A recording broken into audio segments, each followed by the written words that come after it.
Kia ora koutou. Welcome to part 2 of this month's Hot Take. I'm Ayla Barfoot and I'm the Network Engagement Manager at the Sustainable Business Network and run the Hot Take series. I imagine most of you have been to a Hot Take before, but if you haven't, this is our monthly series where we look at what's happening in sustainability and try and tackle interesting topics or things we've heard of in the news recently. So this is actually part 2 for July. We've done a special 2-part series. Last week, if you missed it, was with Shannon Barnes from Mindful Money, looking at KiwiSaver. And then today we're lucky to have Bryony from Pathfinder and Mark from Ethical Investing New Zealand to talk to us. And we're looking at how your employer can help you with your money. So we're going to cover a few different things today. A super interesting topic and super topical, something we've been discussing at SBN over the last few months. So really excited to hear what you guys have to say. As we kind of go through, feel free as usual to make note of any questions you have, or you can pop them in the chat and we'll get to them in the Q&A section after we've had both presentations. Otherwise, we love participation, so you can also hold on to your questions and ask them out loud when we get to that section at the end.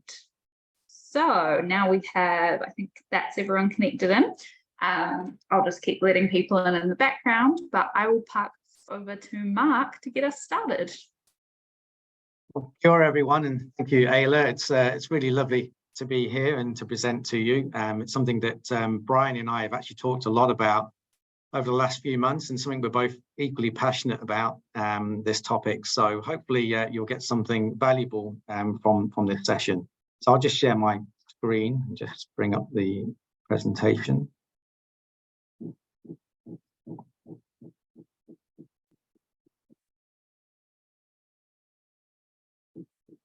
Okay, hopefully everybody can see that. All good. Cool. So the idea of this presentation, obviously we had the presentation from Shannon last week, talking around KiwiSaver and how you can actually learn a bit more about where your funds are invested and how you can make the changes. This topic is more around supporting employees and actually just thinking about what can we do to try and help employees and what's the sort of state out there with people in the workforce and just individuals really in general. But I thought I'd take a bit of an opportunity to talk a bit about Ethical Investing New Zealand. So my name is, as Ayla says, my name is Mark Holton. I'm one of the directors here at Ethical Investing New Zealand. We're a team of 7, as you see here. And we've actually got Peter, who's also joined us this afternoon as well. So Peter set up the company in 2014, so we're almost 10 years now. So rebranded a couple of years ago to Ethical Investing New Zealand from C2C Partners. But we as a business and individuals are really passionate about making a difference to people and the planet, and certainly helping people make a difference through financial planning around ethical investing to make a difference in this world. Our mission is really to enable clients to lead a purposeful and confident life, and so that's sort of really to make people or help people on that journey as they go through their different life stages.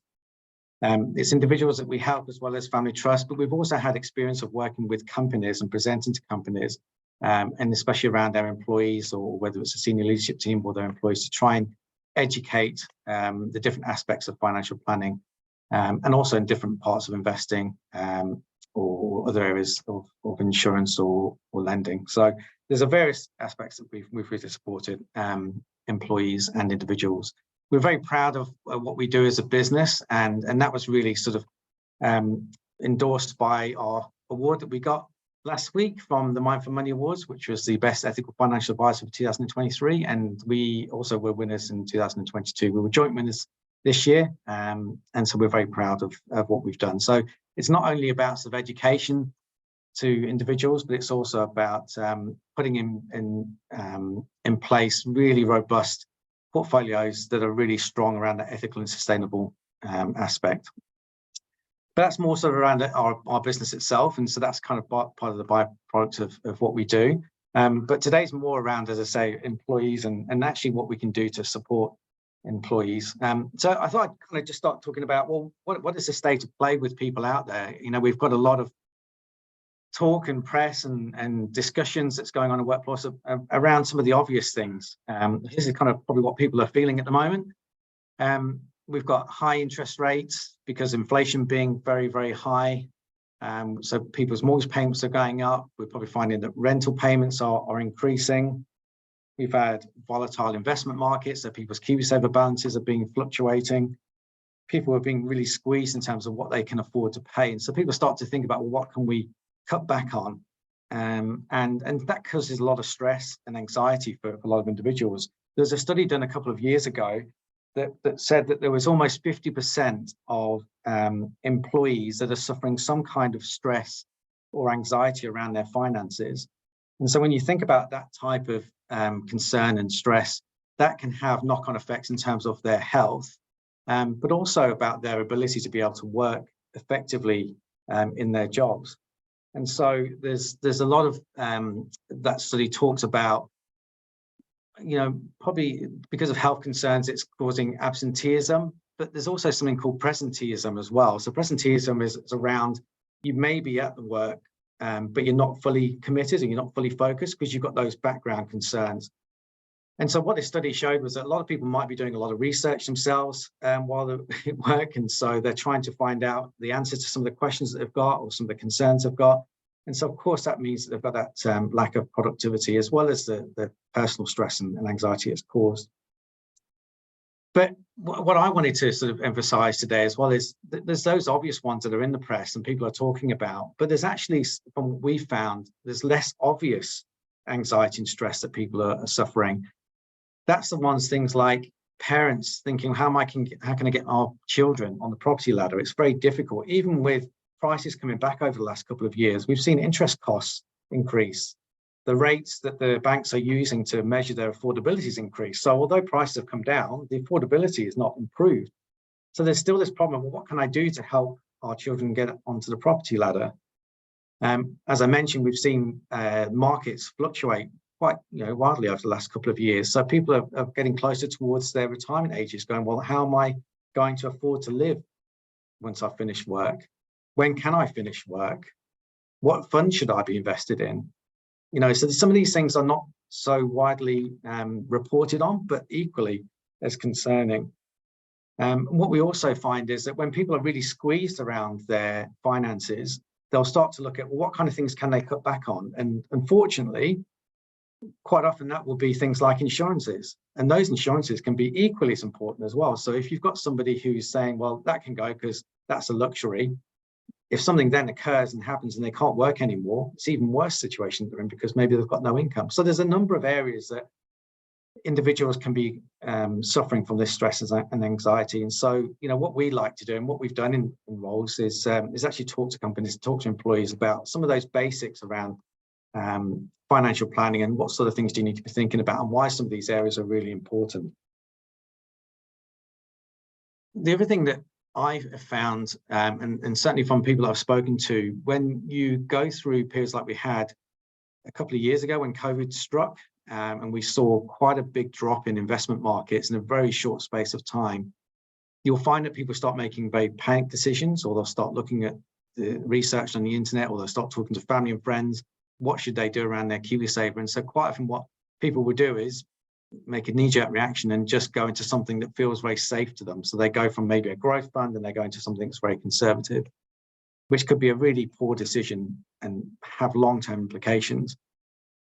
And then what they'll do is if the market starts recovering, and I know this has happened in a number of cases, my wife works at Westpac and this happened to quite a few employees that are doing it all online, they'll switch back into a growth fund because it's now a bit calmer. But in the meantime, they've missed out on a lot of that rebound in the market. So there's some real poor decisions that people can make just by knee-jerk reactions without actually having somebody that they can talk to, that they can trust. And so for me, we want to try and get to as many people as we can to be able to make better decisions. And we know that in New Zealand, there's a lack of financial literacy. So the more we can do to try and improve that literacy, the better it is for us as a nation, but also for those individuals as well.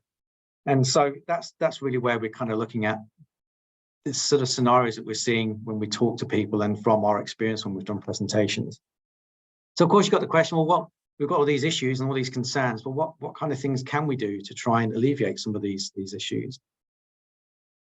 So the first thing I think is to kind of recognize that there are problems, and there are different people in different stages of their lives as well. So not just assuming that because somebody's young, maybe they're struggling to get in the first time, but it also could be people getting closer towards their retirement. It could be people going through that transition where they're buying a bigger property, and so children may be going off onto further education and might want to support them. So there's different stages of life. So every employee could be at those different stages. And so I think it's really important to kind of recognize that these are some issues, some real issues that people are suffering. And actually, as part of a business's DNA, it's something Peter and I have talked a lot over the last few years, that this is something that should be really ingrained into your business, that it's not just about giving you a pay packet. It's actually what else can we do as an employer and as a responsible employer to support individuals. And so, that can be around, we decided to incorporate a health and wellness benefit for employees. So that could be things that they can contribute towards their gym membership, or just doing some general health activities, or even just something that's a bit of R&R to help to de-stress and to help their own emotional well-being. We did more than a minimum contribution into KiwiSaver, because we felt that obviously, being in our industry, it's important for people to be able to be better prepared for their retirement. So it's something that we incorporated within our employee benefits. And there's other areas like sort of giving their birthdays off as well, staff members' birthdays. So that's kind of things that's nice for them to do and not feel like they have to work or save their holiday. So just things like that. We kind of decided what's important and what do people value most within the business. And so I think that's something that, as employers, it's good to get some feedback from employees of what actually is important for them. And that could be maybe extra time off because they've got families, and maybe having some kind of loyalty scheme where the longer you're there, the more leave you get. It could be that, like we've done the wellness benefit, but it's also about what can you do to try and increase that financial awareness for employees. I'm sure Bryony will talk a bit about this as well, but in our industry, we've got a lot of jargon, and it's really frustrating. Give you an example for in our space around ethical investing, you've got people that talk about SRI, ethical investment, responsible investment, asset allocation, diversification. All of these things, it could be quite bamboozling. So if there's a way of actually helping employees understand what do those terminology mean, what kind of things should they be thinking about, and what do they need to do personally? What I've found in my experience when I've done those presentations is there's a real lack of understanding about what's important as a bit of a baseline. If you're building a property, you've got to get the foundations right, then you start sort of building from there. The foundations when it comes to financial planning is making sure that you've got provisions if something changes in your circumstances, whether it's due to an illness or change in employment situation, having protection in place so that you've got some replacement for that, having an emergency fund, so you've got access to cash. It's making sure that you've got your KiwiSaver and that you've got sort of the right contributions going in to maximize those benefits. Know who you're with. Most people don't tend to know who their KiwiSaver is with, what fund you're invested in. And as was spoken last week by Shannon, what kind of areas is it being invested in? So, one of the things that, a lot of people, we saw from the presentation from Shannon last week, 3/4 of people want to invest their KiwiSaver ethically or through a social responsible lens, and 50% would change if they found it wasn't being invested in line with their values. But we find there's still so people that have invested in that sort of area. So if there's some area that you can provide support around, what does ethical investing mean, and what kind of things do you need to be thinking about to try and help employees make the right decision, it would save an awful lot of time for them having to do that themselves, do it all within the within the workforce. And the last thing, which I've had from experience from my time in the UK, where actually businesses will help employees get a good plan in place, having a financial plan, and that could be contribution towards the cost of getting a plan put together. And that might be a bit of a short-term issue in terms of short-term cost, but as I mentioned, if you've got that sort of absenteeism or presenteeism, that could be a very long-term benefit. And we all know how difficult it is to recruit staff and to retain staff. All these kind of benefits can be helped to retain those quality people that you've got in the workforce.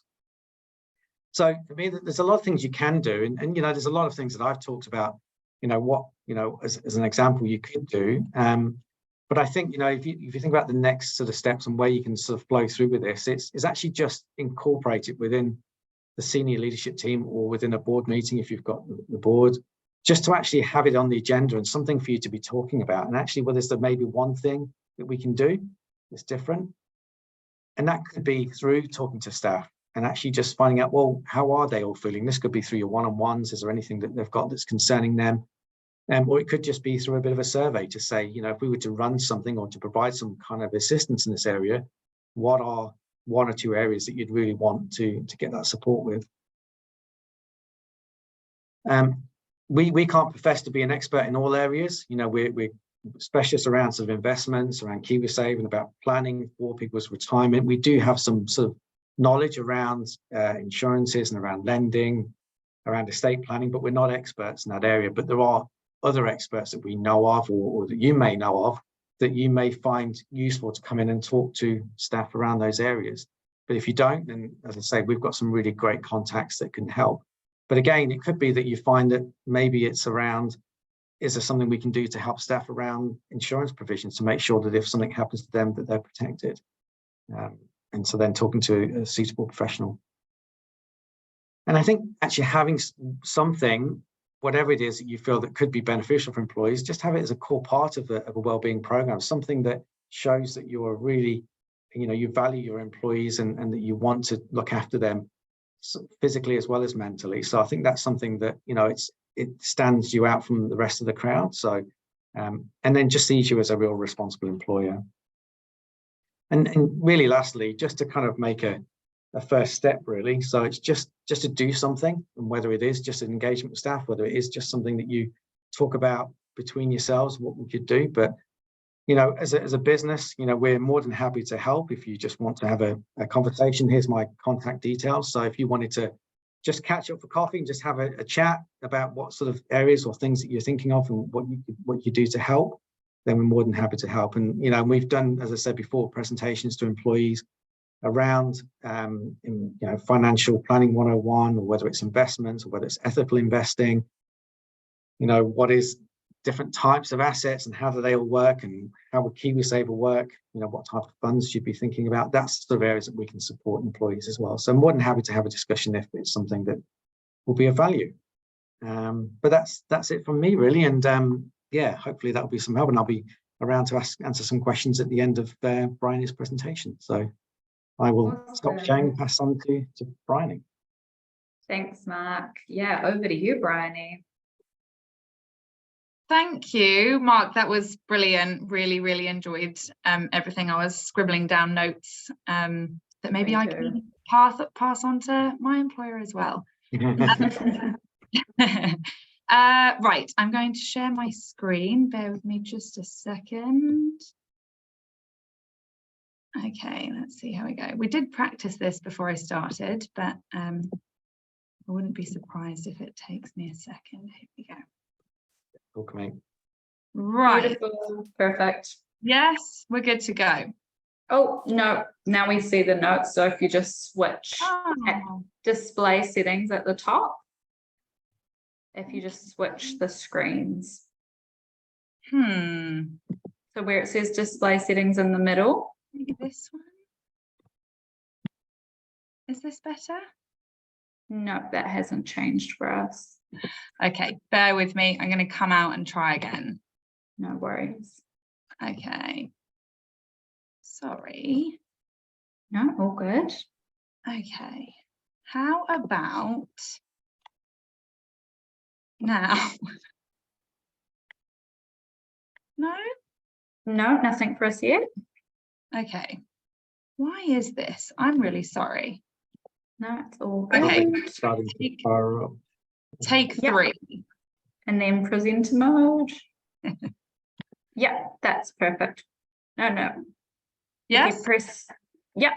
Yeah, perfect. There you go. Okie dokie, we're there. Thank you for the assistance, Ayla, and thank you for organising today. I'm really excited to be able to be here and speak to you all. My name is Bryony, and I am here from Pathfinder. I've lost the presenter view again. I'm so sorry. That's okay. So, yeah, cool. Okay, yes. Loved the presentation from Mark. Sorry for the technical issues there. I'm trying to get rid of the views that I can see in the corner of everybody's faces. So I'm just going to go ahead and see how we go. I hope that the AGM last night went really well for Sustainable Business Network. And I thought I'd kick off just by kind of reminding us what really connects all of us. And it is our planet Earth. And I think by nature of being part of the Sustainable Business Network, we've all made a commitment within our careers and within the businesses that we work for to really care for our planet. And I think however conscious and caring we are about the world that we live in, if the question is there something more we could do? The answer is probably usually yes. And so today I'd like to just delve a little bit deeper, kind of in addition to what Shannon and Mark have both talked about, to explore how we can use our own money and our own finances as a driver for good, both for our own individual wealth, but also for the collective well-being for people and the people, animals, and our planet. So I'm going to try and be succinct here, but in the next, I think it'll probably be more like 20 minutes. I'd like to talk really briefly about who am I, why am I here, and then also you, all of us, how are we feeling at the moment in terms of our connection to our money? Mark, I think he put it really well in his presentation, that I think there's a lot of kind of tricky feelings out there at the moment, and I'd love to alleviate some of them. I'm going to touch on Pathfinder. We're an ethical KiwiSaver provider, and I'd like to talk a little bit about what ethical investing means for us. I'm going to talk about, again, Mark explained it really well. There's lots of barriers to kind of confidence and knowledge, and I'm going to hone in on a few solutions, but one in particular to empower ourselves and those around us, and specifically in the workplace with our KiwiSavers. And then I don't want to leave you high and dry, so I've got a few next steps, both for when you're thinking about the workplace, but also if you're feeling inspired as an individual to go away and kind of start deepening your knowledge. So firstly, I just wanted to say that if you're still feeling a little bit like it's kind of a scary world out there when it comes to investment and KiwiSaver and everything that comes under those brackets, I'm pretty new here too. I joined Pathfinder 6 months ago, and prior to that, I spent the last 5 years in the charity world at Oxfam Aotearoa, and before that, a little bit of time in the legal world as well. So I'm new to this stuff, and other than being a KiwiSaver member, which I've only been since I've been a resident for about 1.5 years. Prior to that, my only knowledge of the financial world really was, I remember my grandpa talking about this investment portfolio that he had, and he'd use words like dividends and bonds and shares, and I didn't know what he was talking about at all. So I just want to say that, trust me, if we strip away the jargon and the acronyms, there are some really simple tools and some golden nuggets that you can take away that will hopefully make you feel really confident, even as a bit of a novice, and even if we just focus on KiwiSaver. So let's hope I can bridge that gap even further than all of the great steps we've had from Mark and Shannon. Okay, so just to think about these kind of 3 bullet points, I think probably the first 2, how we spend our time and how we spend our money, again, by nature of being part of this Sustainable Business Network, my guess is that you're probably already doing some really great stuff here and making some good decisions, whether it's just supporting local, supporting sustainable businesses, taking a keep cup to buy a coffee, volunteering, op shopping, whatever it is. I'm sure that there's a lot you're already doing. But something that I've realized kind of in the last 6 months is that I actually believe that the biggest difference we can probably make day to day is how we invest. And if it hasn't already the penny hasn't dropped yet, then just to say that if you've got a KiwiSaver, you are an investor, and investing is relevant to you, and your money is being invested on your behalf by whoever your KiwiSaver provider is. And I didn't grow up in New Zealand, so I don't know whether this is the case for everyone, but from what I've learned, I feel as though there's a vast majority who don't necessarily connect KiwiSaver and investing. So that's a really key thing that I want to emphasize, is that you're an investor if you've got a KiwiSaver. And I'm just going to briefly reshare something that Shannon shared last week, but I just think it's worth reiterating. So if you were here at her presentation last week, which was awesome, we saw this, and it's a graph from some research done by Mindful Money recently that says that the average KiwiSaver is the largest carbon emission per individual after travel. And I just found that a really shocking piece of information to hear. 23% of our average overall carbon footprint is huge, almost a quarter. And yeah, if that feels a little bit overwhelming, then don't worry, because that 2.3 tons of CO2 emissions that they're referring to can drastically be reduced by switching your KiwiSaver to an ethical one if you're not in one already. And this is probably a good time, I thought, to talk about Pathfinder, because we are an ethical KiwiSaver provider, and I'd love to share a little bit about who we are. First up, this is kind of our overarching way that we think about things. So we invest for the world that we want rather than the one that we have at the moment. Pathfinder is a Kiwi-owned ethical KiwiSaver provider, and as well as the financial performance of our funds, which of course is of paramount importance for anyone who chooses to invest with us, we also measure the wider benefits that our investments are having on the planet, people, and animals. And I'll go into a little bit more detail about that in a second. Pathfinder's been investing ethically since kind of before it was cool, and all of the funds are ethical. So all we do is ethical, rather than maybe one sustainable and responsible fund, for example. We're also B Corp, I thought I'd mention as well, and I'll come back to that actually a little bit later on, because it can be relevant with what I want to talk about. So our mission is to generate individual wealth and collective well-being by investing ethically. So that's not just excluding stuff that we deem to be causing harm. We also actively invest in industries and companies that are doing good.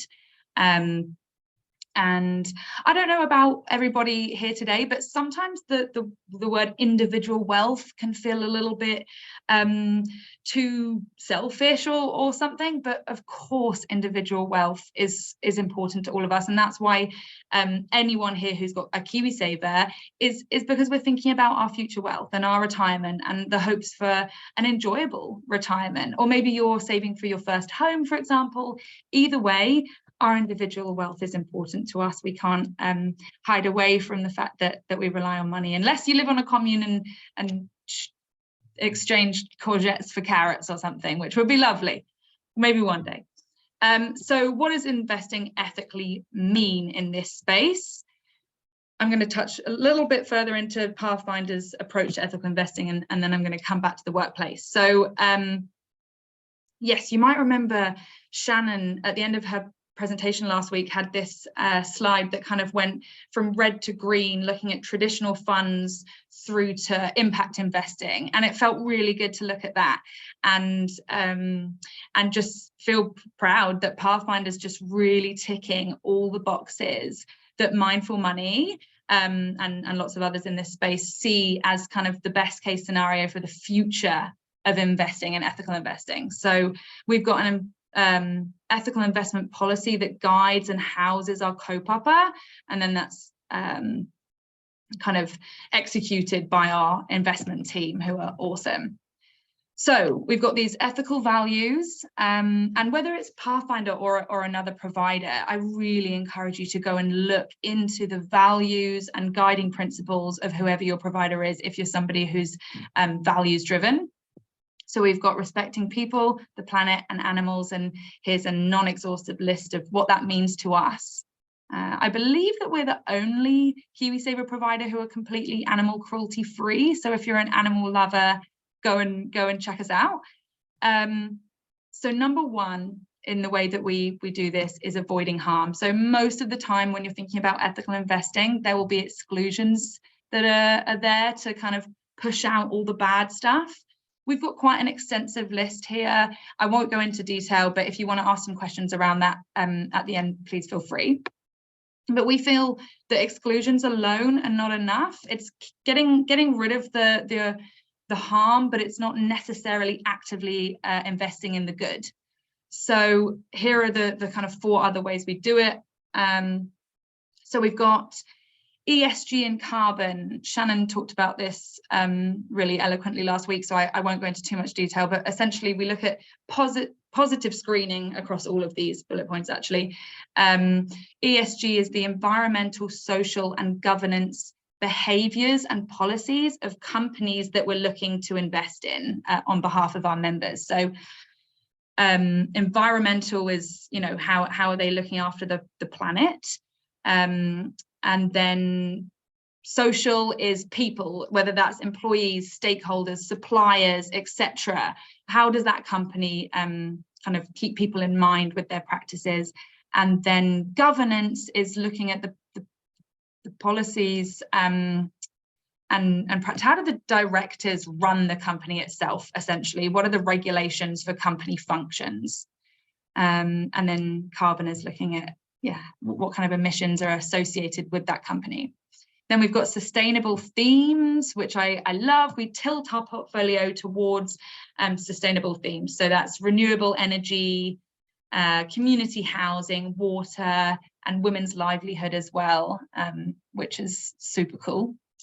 We're also active managers, and we kind of have, there's various things that come underneath that umbrella, but it means that we're open to reviewing our assets regularly, and we'll divest from companies if we see them to be behaving in a way that is in line with our ethical policy. And mindful money is really great for that as well, at kind of delving into portfolios and seeing how people are investing.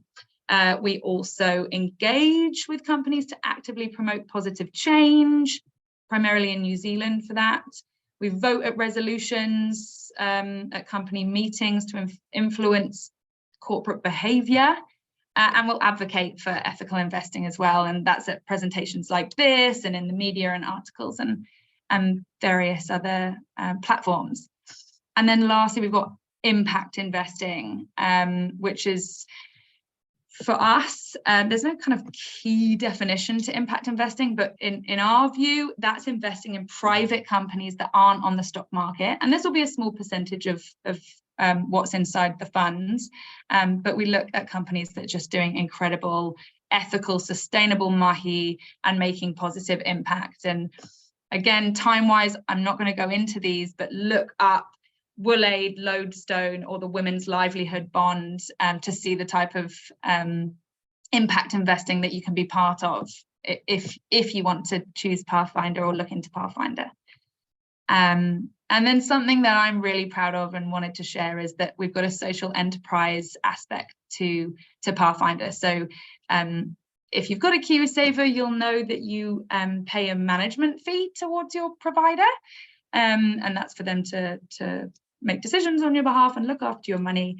And 20% of all our management fees are donated to charities in Aotearoa every year. So this year it was over $460,000 to across our 18 charity partners. So as a member, you get to choose which charity you want to donate towards. So a lovely extra that comes along with Pathfinder.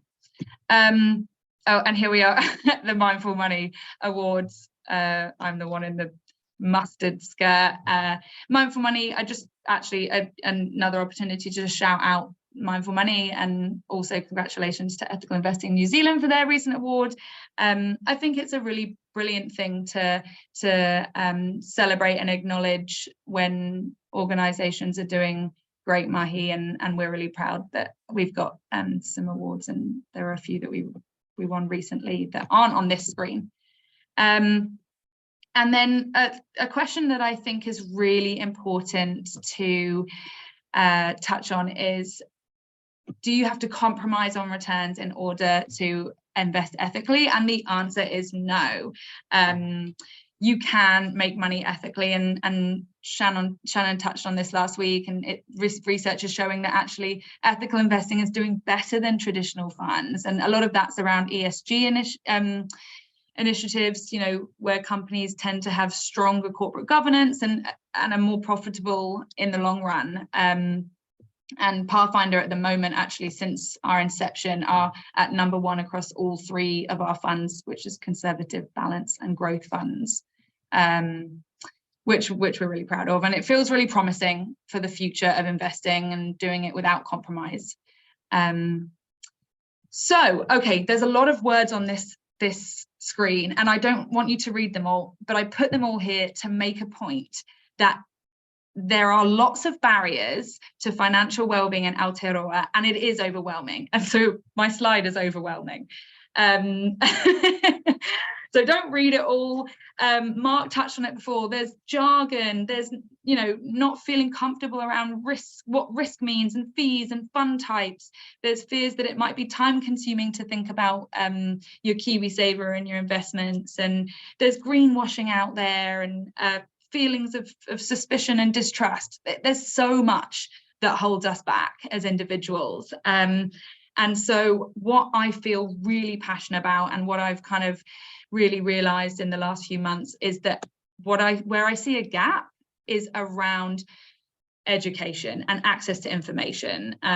And again, just kind of leading on from Mark's presentation, I think that there's lots that we can do to help people feel more comfortable.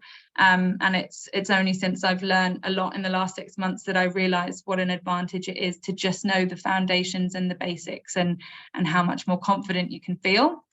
So there's loads of ways you can educate yourself kind of personally, and there's podcasts and books and forums and courses, and I'll touch on those just in a couple of minutes right at the end. But I think that we can make the workplace somewhere where we collectively feel more empowered and learn together. And it's always better learning with other people around, I think, because it gives you a chance to bounce ideas, ask questions, and feel comfortable. So the way that I feel is well, from Pathfinder's perspective, and one way that you can go and kind of explore, whether it's with Pathfinder or another provider, is through a preferred KiwiSaver provider. And in essence, what that means is that, and if you're kind of listening with an employer mindset, essentially it's not as scary as it might first seem. It's really simple and really positive. So you nominate essentially a default scheme for your company. So rather than if a new member, a new employee comes to your company, or maybe someone becomes eligible for KiwiSaver, rather than falling into one of the government default schemes, you can choose one to be there to kind of as a safety net for them. And it doesn't mean that they have to join that particular provider. It's all optional, and anyone who's already enrolled with KiwiSaver won't be impacted by it anyway, but they will receive the benefits of having one, which I'll get to in a second. It's free and you can change anytime. And also something that's really important to point out is that it's not financial advice, and the KiwiSaver Act includes this option for companies as well. So as a bare minimum, if you choose a preferred KiwiSaver provider, you'll be given lots of information to share with your staff when they onboard, to give them a deeper understanding around KiwiSaver and what that particular provider might be offering. And the way to do it is to essentially just fill out a one-page agreement with your chosen provider, and they send it to the IRD, and you're set to go. And there are about 30 KiwiSaver providers out there to choose from.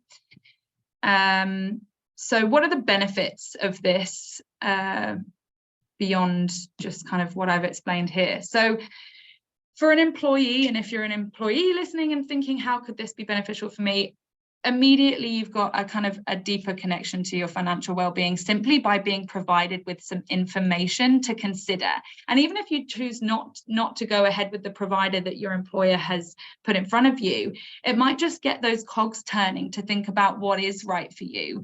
When I became eligible for KiwiSaver, I just kind of got handed an IRD form and I just filled it out, and that was that. And I didn't know, I honestly didn't know what it was. I knew it was for retirement, but I didn't really know much more than that. And although I absolutely love my previous employer, had they been able to give me a bit more information and kind of supported me through that a little bit, I think that would have made a really big difference for me. I ended up in a default fund that wasn't right for me for a while.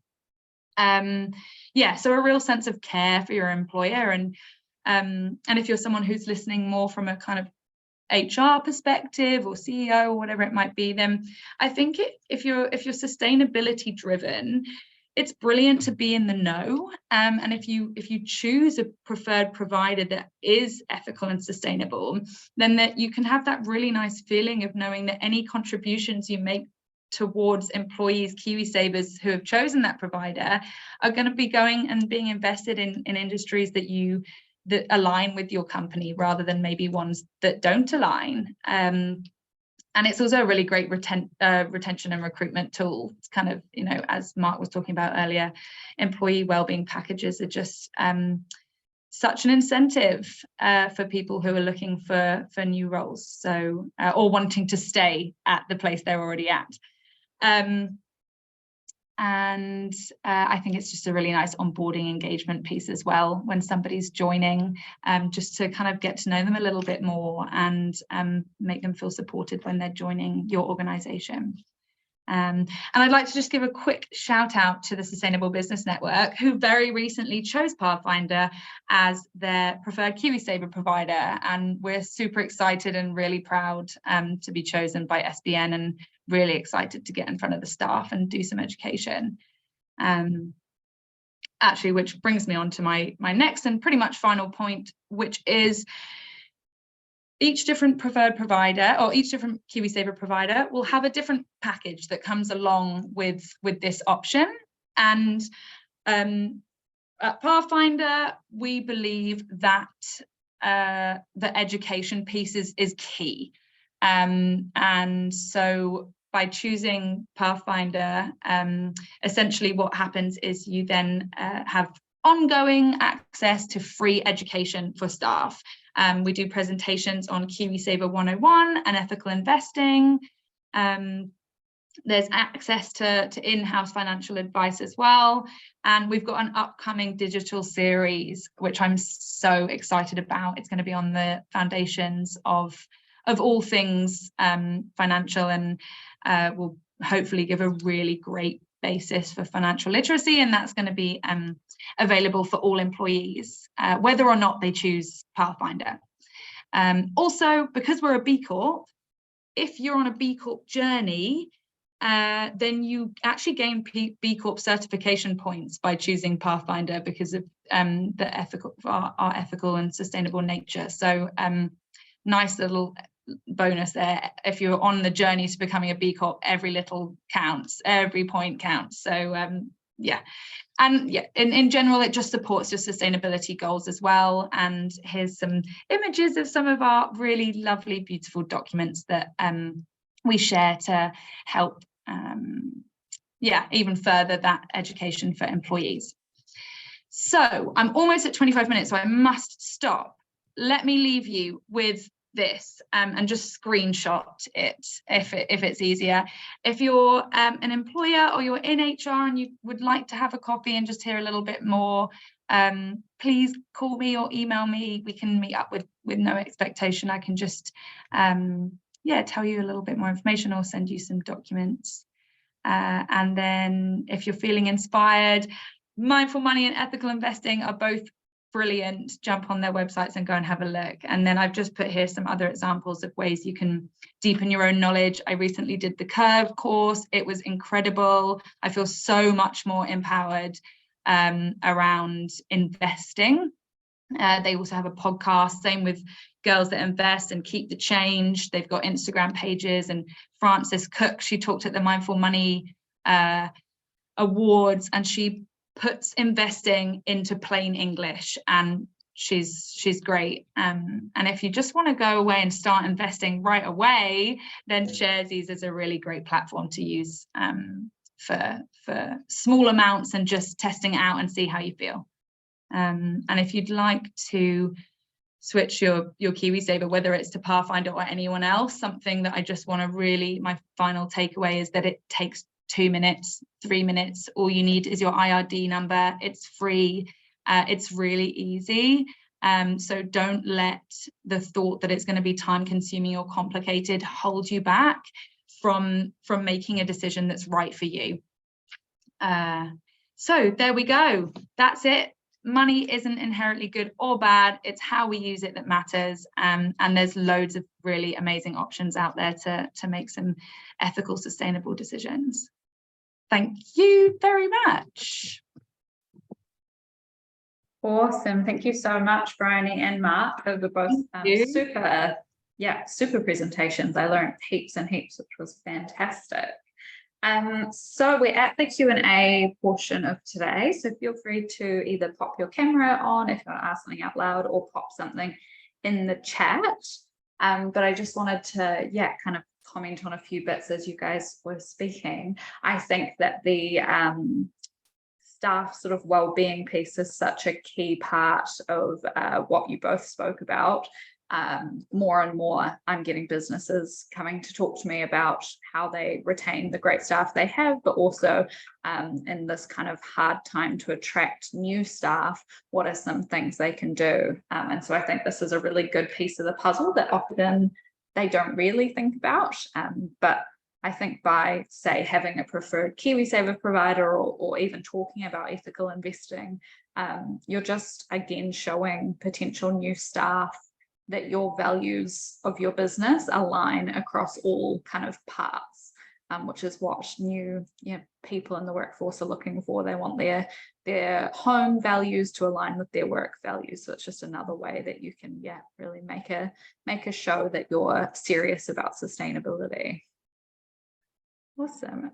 Okay, some questions. You guys both touched on sort of the financial or lack of financial education literacy currently in New Zealand. I went through the New Zealand schooling system, and it definitely was not mentioned really at all or focused on. Do you guys have any thoughts on why that is, or why is it so low, and is there any chance that it's going to change? I'll speak to that question. Maybe Bryony can add something onto that, but I agree. A lot of the issues stem from kind of schools really, and actually bring it as part of a core subject.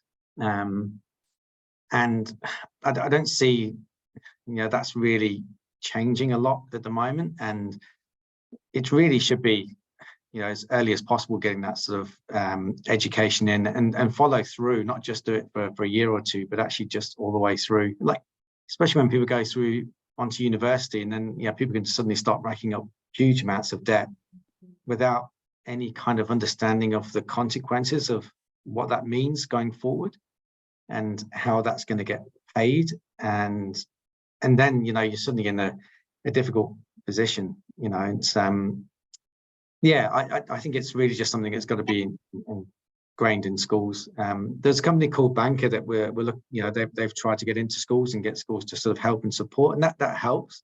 That's good, but it's just not widespread, and it's got to come from the government really, I think, to just bring it as part of the core curriculum. I think until you do that, it's never going to change. It's only bits and pieces that people learn along the way, and this is where Brian and I, and when we spoke to you, Ayla, is just we're very passionate about trying to improve this, and how do we do this best? And we both said that maybe through workplace and through the employers is a really good way of trying to improve that education. We can't do anything about the past, but if we can try and do something about the future, then that's got to be good for New Zealand and for individuals and companies. Yes, most definitely. And it's become such a systemic issue that if parents weren't taught, and your parents aren't themselves very financially literate, and you're not learning it at school, yeah, where are you going to pick this up? So it's great to see that you guys are both pushing for that education to happen at work, and what an awesome opportunity of professional development, but just individual development that employers can offer to their employees.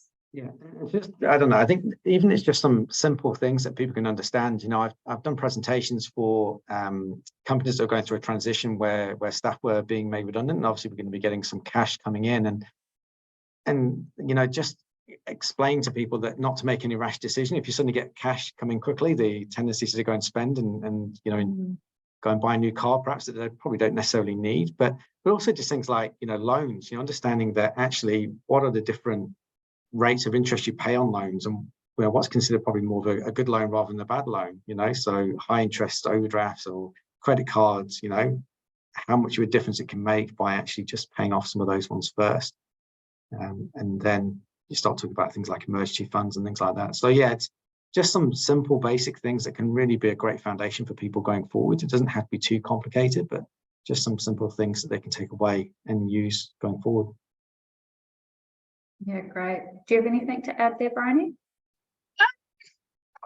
Not really in terms of a kind of key suggestion as to how to change the education system. I wish I did have a specific answer, but like you, I very much feel, and I grew up in the UK, but the same as there was just nothing at all. And it is confusing as to why it's not a mandatory thing that people are understanding basics. And often I think the first time that people really have to think about something huge might be, if they're lucky enough to buy a house, is dealing with a mortgage. And what a huge shock to the system if the first time you're dealing with a financial advisor or something like that is when you're buying a house. And my brother recently bought one, and it just seemed like a real ordeal for him and his partner, because they didn't have any background knowledge on the topic. So I think that, yeah, just agree, there's such a big need, and I think there's space for more advocacy as well. I heard about an organization just the other day, and their name's fallen out of my head, but who do advocacy in this space. So I better find out what the name is and look into chatting to them. But yeah, I think unfortunately, in order to make change and make governments see that need, the voices need to be coming from every other direction. And lots of people are doing more and more DIY investing as well now, which is awesome, super empowering. I really think that's a brilliant thing. But I'm sure that with some extra education kind of bolstering that, people might find that they're even more successful with their DIY side of investing. Yeah, most definitely. And I think you're right. It's just such a steep learning curve, whether that is buying a house, or for a lot of people, it's when you're finishing high school and looking at going to university, and suddenly you're filling out these student loan papers for, huge amounts of money, and you just have no concept of what any of it means. And you're kind of signing away without thinking about it too much.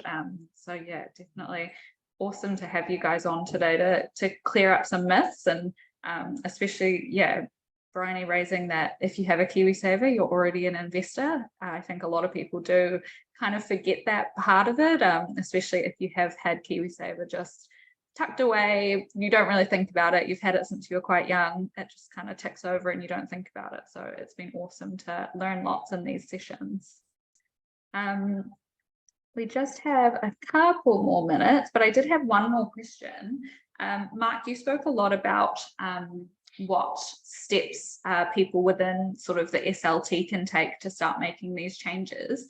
Do you have any tips for someone who's kind of at a lower level of a company, of how they could kind of internally influence to try and get some of those good steps that you had laid out happening, like how you could, I don't know, approach the SLT about this sort of stuff?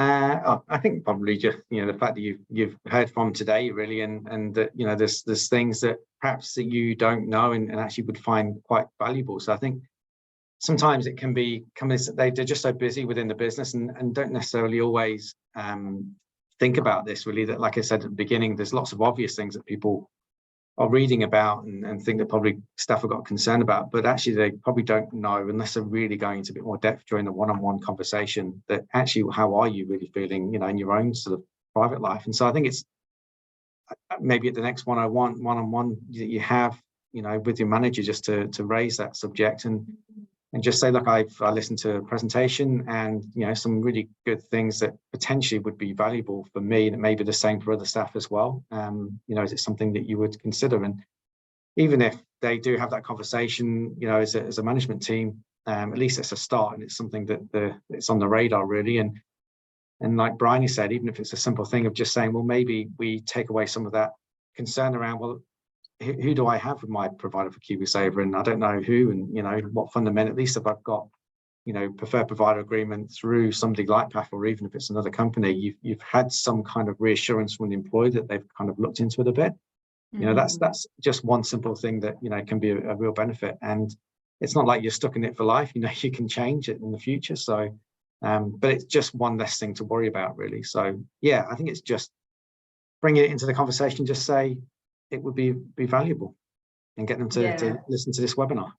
Yeah, exactly. I was going to say that. I will, in the follow-up email, send you all the link to this up on our YouTube channel. So you could just pop it in your team's diaries. We do things at SBN like once a month. We have a lunch and learn session where we all sit around and learn a topic over lunch. You could just have this playing while you all have lunch together.